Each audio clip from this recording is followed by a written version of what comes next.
Many people emphasize how important it is to find your passion. However, for many people, this sounds like a daunting task, which is why today we're going to talk about 5 mistakes people usually make when they try to find their passion. So the first mistake would be trying to find your passion.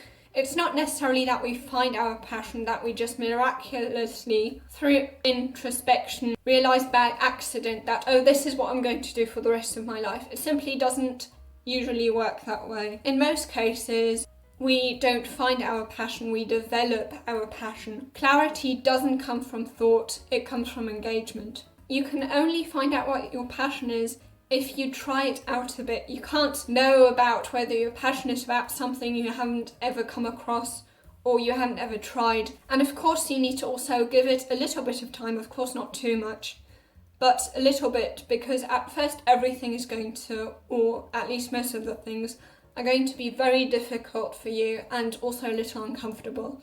So you want to make sure that you somehow go past that phase where it's not too uncomfortable anymore, and then you see whether now you actually really enjoy it. And the second mistake, finding your passion, often sounds like this selfish thing, like this thing that is somehow in a vacuum, that finding your passion is basically just what interests you and it hasn't got anything to do with anyone else.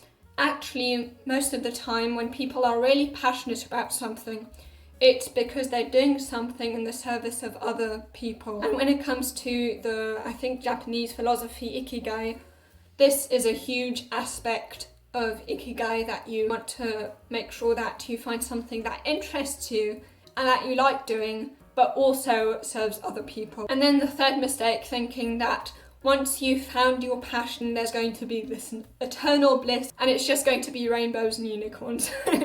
Passion, the word actually comes from the Latin and it actually means suffering. We as human beings, even if it's kind of stupid, we often only value what we work really hard for. I mean, of course, sometimes when you're, for example, in a flow state, it's going to feel great, but there are also going to be times where you don't feel like doing it, but you still are going to do about that thing simply because you're so passionate about that thing that you want to do it even though it's difficult. And then the fourth mistake, thinking that you're not going to have any problems. No matter what you do in life, there are going to be problems.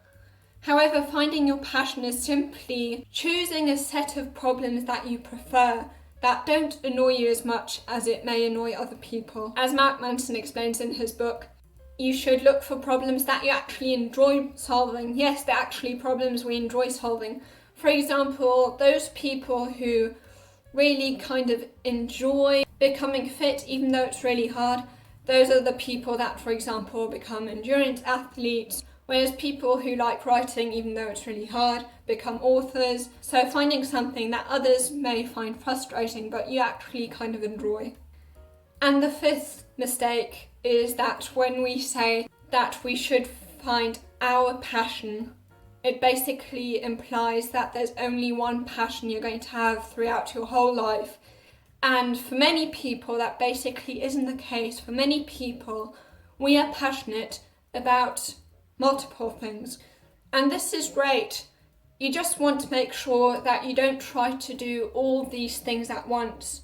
Basically, that you focus on one of the passions, one after another. Because you need focus to actually master a certain skill. Which is why Rory Vaden on Lewis House's podcast talked about how you want to make sure that you live your life in seasons. So basically, seasons where you work really hard and then you rest a bit and then you work very hard again. And this also would be that you have like kind of different projects going on in your life, that you're not necessarily always working hard at the same thing, but that you can be working hard at that kind of thing for so many years and so forth. Even though these things, because you want to make sure that you have grit in life, because grit leads to life satisfaction and success, you want to make sure that these things all have something in common, that they all lead to some kind of goal that is the same, just expressed in different ways, let's say. Now, if you want to know what to do with your life, you can watch this video here.